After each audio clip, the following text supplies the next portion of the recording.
In the name of Allah, the most gracious, the most merciful. O people, we have created you from male and female and divided you into tribes. Allah is one who is more pious and Allah is all knower. अजनवता में तालब तमारी आदेसी उठी विया बड़ी मुमारी जे जिया के जियारे उहे लाउती न देवे सभिनी खां पहिरीं मां शुक्रगुज़ार आहियां सभिनी जो जेके हिते पंहिंजो मसरूफ़ टाइम मां कुझु टाइम कढी हिते आया आहिनि छाकाणि त जीअं साईं अब्दुल ॿुधायो त ॿियो ॾींहुं आहे ईद जो ख़ासि तौर ते साईं मदर साहिबु साईं ओशाक साहिबु साईं इदरीस सुमरो साहिबु ऐं साईं गुलाम मुस्तफ़ा राजपूत ॿिया जेके आहिनि साईं हारून सुमरो साहिबु असांजे लाइ घणो कुझु हुया असां जो कुझु आहियूं उनजे करे आहियूं साईं जन जी विलादत 22 मार्च 1936 में थी प्राइमरी पंहिंजे ॻोठ पढ़ियनि पोइ वरी हाई स्कूल धारूशाह में पढ़िया उन खां पोइ वरी कारी मोरी कॉलेज उते साईं इंटर बि कई ऐं BSc बि कई ऐं साईं जे बकोर त जॾहिं धारूशाह खे केरु कोन सुञाणंदो हो उन वक़्त में असां एसे कॉम्पिटिशन में अंग्रेज़ीअ में इनाम खटंदा हुआसीं जे पहिरें साल साईं इमाम अली सुमरे साहिब जन जो पहिरियों नंबर आयो ऐं ॿिए साल जे संदसि जॾहिं उहो वरी इंजीनियरिंग में हली वियो त संदसि पहिरियों नंबर आयो उहो मूं वटि रिसालो पियो आहे फुलेली जंहिंमें लिखियलु आहे त Mohammad Haroon Soomro of BSc senior won the first prize of ₹10 ₹10 इनाम हुनखे मिलियो पोइ साईं ॿुधायो त उहे ₹10 कोन मिलिया अयूब कूड़ो आयो उन साईं पेननि ॾिनी सो साईं उन खां पोइ वरी BSc करे साइंस टीचर थिया पहिरें साईं जी पोस्टिंग हाई स्कूल मोरो में थी ॿी पोस्टिंग साईं जी धारूशाह में थी पोइ साईं खान साहिब इस्माइल साईं जी बदली कराई नवाबशाह साईं नवाबशाह में DC हाई स्कूल में उते पहुची साईं उते साईं अब्दुल जब्बार खुसो साहिबु मूंखे चयो त तूं MA कर इंग्लिश में जी मूंखे 2 कमरनि जो क्वार्टर मिलियो पोइ मां MA इंग्लिश कई पोइ तॾहिं ईस्ट पाकिस्तान वेस्ट पाकिस्तान गॾु हुयो ऐं मां कमीशन पास कई पर खोजा साहिबु मूंखे रिलीव न कयो वरी ॿियो दफ़ो मां कमीशन पास कई पोइ इतफ़ाक़ सां साईं गुलाम मुस्तफ़ा शाह साहिबु उहे डायरेक्टर हुया स्कूलनि कॉलेजनि जा हिकिड़ा ई डायरेक्टर हूंदा हुया उहे आया पोइ उन्हनि मूंखे पहिरीं सचल कॉलेज में उहो प्राइवेट हुयो उते पढ़ाईंदे ॾिठो वरी हिते DC हाई स्कूल में ॾिठो की तव्हां हिते बि हा साईं मां साईं कमीशन पास कई आहे पर खोजा साहिबु मूंखे रिलीव नथा कनि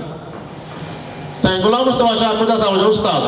खोजा साहिब हिनखे रिलीव कयो न छॾियो न चईं सुठो उस्ताद आहे सुठो आहे त कॉलेज में सुठो हूंदो न बाबा नौजवान बाबा अॻिते वञनि तरक़ी कनि अहिड़े नमूने साईं जेको आहे उन खां पोइ साईं जी पहिरीं पोस्टिंग लेक्चरर तौर सांगड़ में थी 2 साल हुते हुया चई उस्ताद बुखारीअ मां ॿई हिकिड़े कमरे में रहंदा हुआसीं ऐं हिकिड़ो दफ़ो मुंहिंजी बदिली थी वई टंडो जानवो पर प्रिंसिपल छा कयो ॿिए खे रिलीव करे छॾी ऐं फौजी गवर्नमेंट में ॻाल्हि प्रिंसिपल खे हली चई मां न वियुसि उन खां पोइ साईं मीरपुर खास में उते रहिया उन खां पोइ दादूअ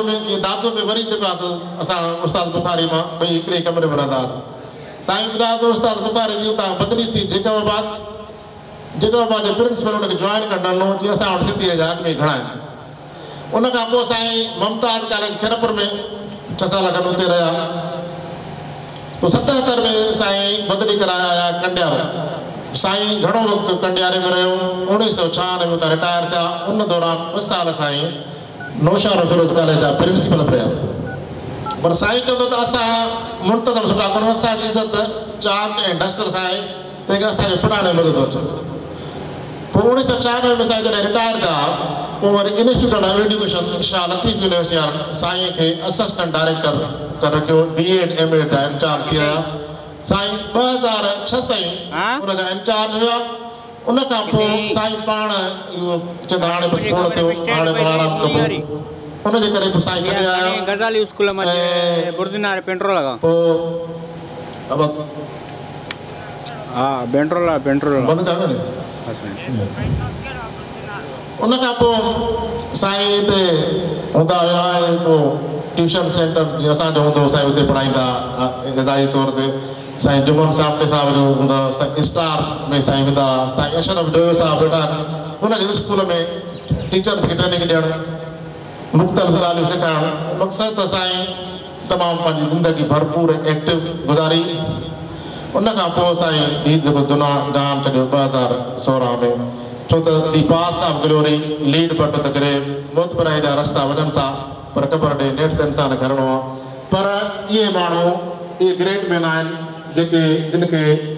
भली फिज़िकली मौत अची वञे पर उहो मॉरली स्पिरिचुअली हमेशह ज़िंदा आहिनि इहो माण्हू सॼी उमिरि जेसि ताईं असां आहियूं जेसिताईं पोयों नसुल ईंदो इहो माण्हू सदाईं ॿुधाइबो छो इन माण्हू जी कंट्रीब्यूशन तमामु घणी आहे ऐं इहो ग्रेट मैन हुयो ट्रू सेंस में तंहिंजे करे असां हाणे छा था करे सघूं उनखे असां किराए पेश करण जे लाइ असां हीउ प्रोग्राम कयो आहे हिकिड़ो दफ़ो प्रोग्राम हुनजी ज़िंदगी में साईं जन में कयो हुयोसीं 2011 में ऐं साईं जन ॾाढा ख़ुशि थिया हुआ त साईं शोएब चयो त माण्हू मुंहिंजे खां पोइ त हुनखे मञता ॾींदा आहिनि पर जहिड़े मञता मिले उनजे करे पोइ उहो बंदि कईसीं साईं ॿुधाईंदा हुआ त चवंदा हूंदा त इंसान जी आनर वधीक my honour is my life both below in one take my honour from me and my life is done त मुंहिंजी आनर ई ज़िंदगी आहे उहा ख़तमु ज़िंदगी जो ख़तमु आनर मिलंदी कीअं साईं पाण ॿुधाईंदा honour and pride from no दत गराइज एक्ट वेल योर पार्ट देव दैट लाइफ इज़त ऐं मोतबराई कंहिं बि शइ में कोन्हे इज़त ऐं मोतबराई में आहे पंहिंजो किरदारु सही नमूनो अदा कयो इहे माण्हू पंहिंजो किरदारु सही नमूनो अदा करे ऐं हिन फ़ानी दुनिया में हलिया विया पर उन्हनि जी ॻाल्हि सदाईं रहंदी आख़िर में वरी साॻियो शइ अॼु ताक़त में तालिब तवारी आदेसी उथी विया मड़ियूं मुंहुं मारे जंहिं जीअ खे जियारे से लाउती लॾे विया अलाह ताला साईं जन खे जन्नतुल फिरदौस में आला मक़ाम अता कंदो महिरबानी